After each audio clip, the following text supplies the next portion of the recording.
this Jordan Poyer signing with Drew Rosenhaus thing has become a massive talking point for us and as Bills fans. And it's mainly because of who his new agent is, which is Drew Rosenhaus, who is known as like the powerhouse of getting big money contracts.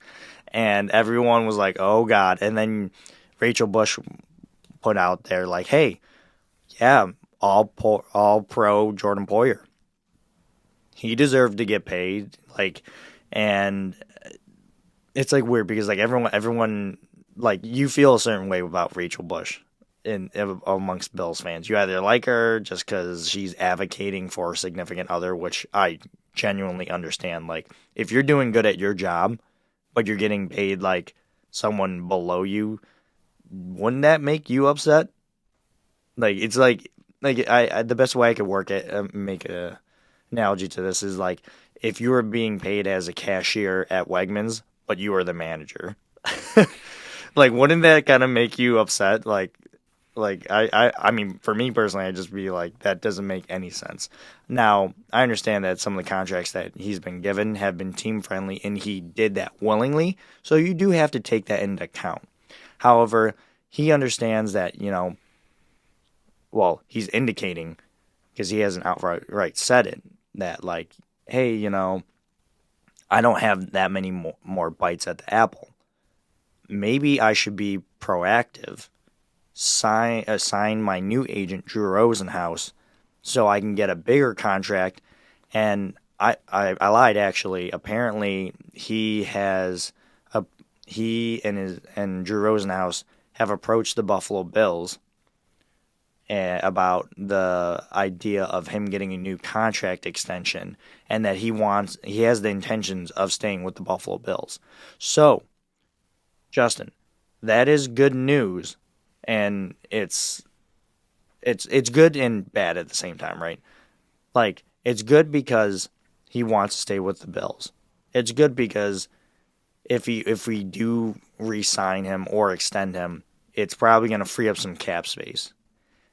It's bad because it can even make this cap situation potentially even more weird or harder to digest for us as consumers. And we don't know what those implications of said contract would be because it's not out yet.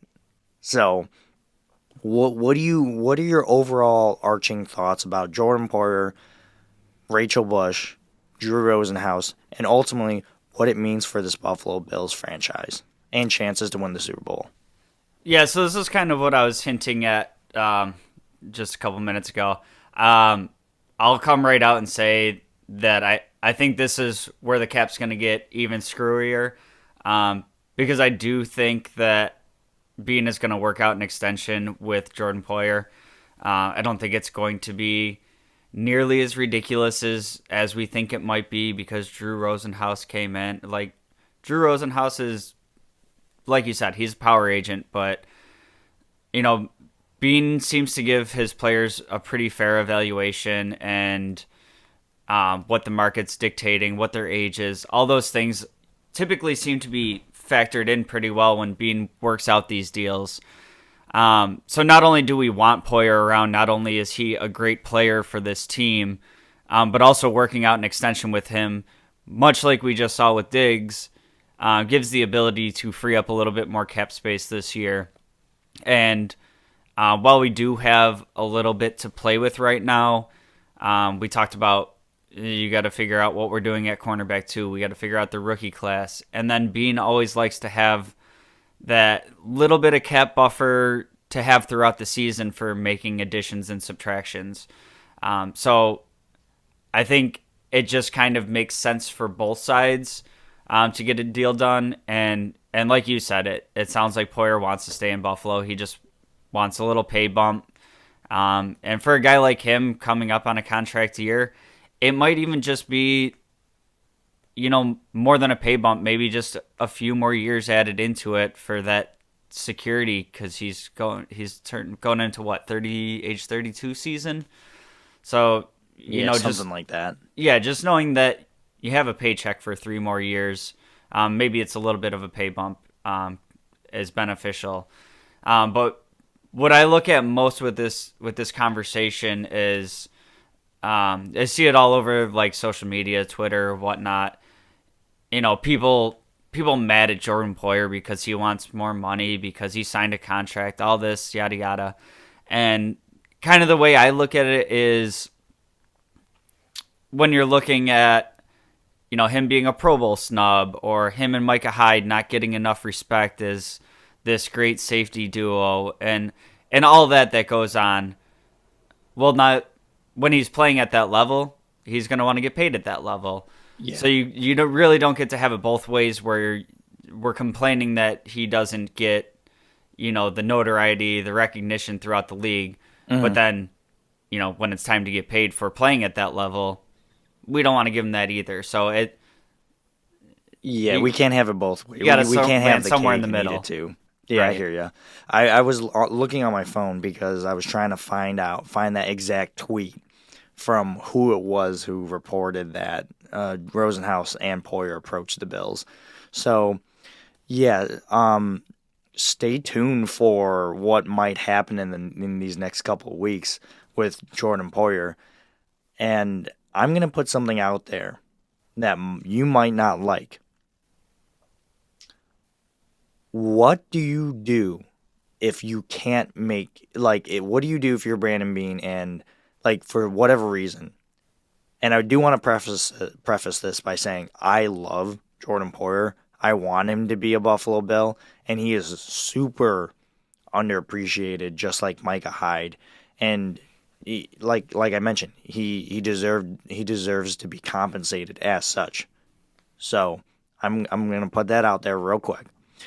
But in this exercise, this thought exercise, what if you are Brandon Beane and you lay out a contract that's the best you can do, and it's still not good enough for Drew Rosenhaus and Jordan Poyer?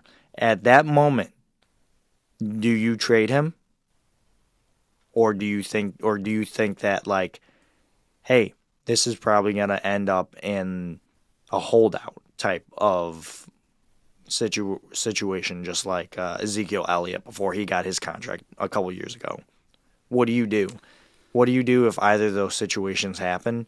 And what would you do if you were Brandon Beane if that did happen? Well, first and foremost, I would panic, but that's me and not Brandon Beane. Why would you panic? I love Poy. Got him right here, man. That's my Poyer autographed hat right there. Yeah, of course. Yeah, I mean, I think that if you can't get to a number that you agree on, I mean, I guess maybe you explore the trade route, but I mean, really, what are you getting on the trade market for an all-pro? Yeah, safety? but a past 30. If Poyer's gonna market himself as such, then you got to market him as such if you're using him as trade bait. I agree, but I'm also looking at, it's easy to say trade, but you have to have a trade partner. Mm-hmm. And it's not that I don't think there'd be people interested in him, but just looking at the logistics of it, you'd essentially have him for a 1-year rental, or you're going to have to sign him to the extension. That's what he's saying no to with the Bills anyways.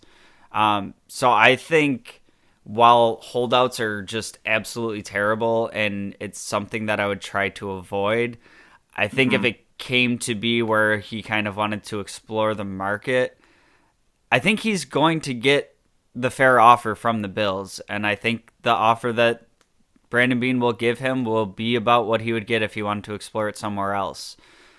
So like I said, I am very confident that something gets done and we end up seeing this be a non-issue. But I'll put it like this. So I was listening to a podcast with Joe Piscaglia and who else? I think Matt Perino, and they were talking about this exact instance. And this is why I wanted to ask you, because they like traits. And they were talking about the draft specifically and Tremaine Edmonds, because he's so long and lengthy. and they really, really gravitate towards someone like that. They think that well, I can't speak for them, but this was tossed out there. Let's say Poyer can't be re-signed or extended and whatnot, and they end up trading him with one of the Giants' first 2 picks, along with like a future first, because you're basically banking on that future first being basically a second round pick, because it'll be like towards the end of the draft anyway. And you trade up and get a guy like, I don't know, Kyle Hamilton out of Notre Dame. And then I was driving when this happened, but I actually almost paused driving and like thought to myself, I was like, I wonder what that would be like. I don't know if I would want that, but it did give me a second to stop and think, like, I don't know how I feel about that, because I like, some of us would be like, oh yeah, do it. But like in another way, I'd just be like, I feel like I'm betraying Poyer. But like, and unfortunately, this is a business league. So like, if they did do something like that, I would understand it. Would I be happy about it? I don't necessarily know. Ask me after how that season goes, and then I'll let you know. But I guess, like, if something like that would happen to you, if it happened to us as Bills fans, would you be mad or happy about it? I would have really mixed emotions. Kind of like you said, I would need some time to. I wouldn't really have an accurate judgment until I got to do it in hindsight, which isn't really fair.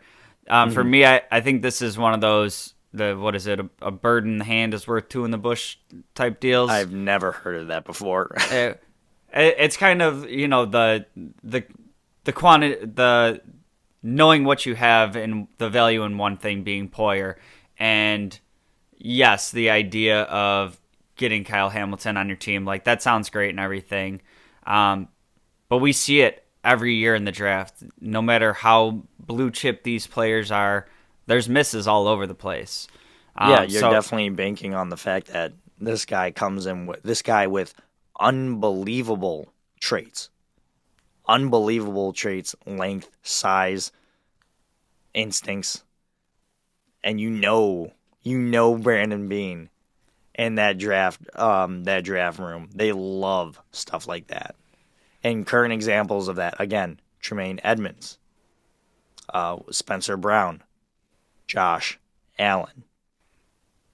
Yeah, I mean, Dawson Knox. I like the idea of it. Athletic monsters. What you're giving up to get that high, it's just a little rich for my blood.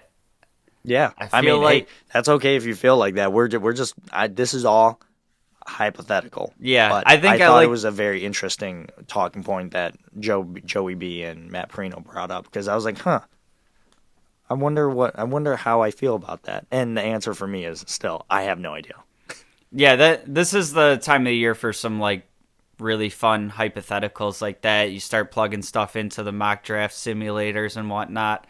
I think there's other options throughout the draft that I'm not sure that, regardless of the talent level, if I'm mortgaging future drafts, like talking multiple first round picks to get up that high for a safety. If I was doing it for a quarterback, yeah, but that's about the only position I'm really, because going from 25 to that top 10 range, you're giving up a lot to get there.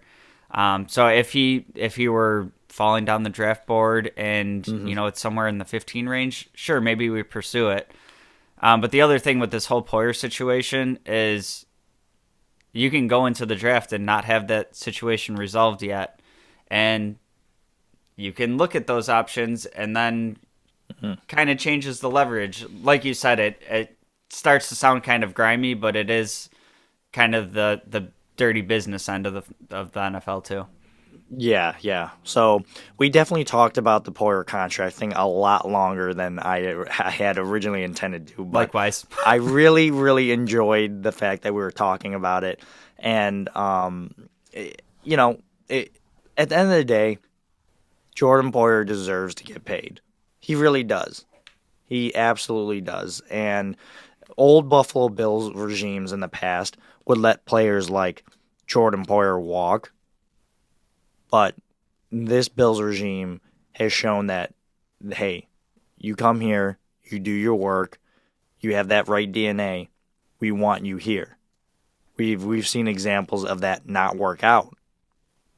Oh, what's his name? Quentin Spain. Gone. Darrell Williams. Unfortunately, it was just more of a money thing for him, but gone. But you've seen when money not really be, and this season, this offseason in particular, we've seen money not necessarily be an issue for the Buffalo Bills. If they want you here, they will make it work. They will make it work 100%. And in the case of one Jordan Poyer, if I'm being predictive and forecasting the Bills' future in the current salary cap, which is I think around $7 million, I think they'll make it work again. And if not, I just gotta. I hate saying this because Trust the what process. is this? Yeah, I hate saying that. What does that actually mean? But but if they do end up doing something like this, I'm just gonna have to take a step back and just go all right, Brandon Beane, you've done nothing but proven that you can build a Super Bowl worthy team. So I'm gonna put faith in you. I'll say this before we head into the break. I also hate overusing the trust the process mantra. Yeah, what does that actually mean, right? But I'll tell you exactly what it means. It is a perfect just coverall for when something happens that you're not so sure how you feel about it, you're not sure if you like it. Trust the process. And it's worked out for Beane so far, so trust the process. Yeah.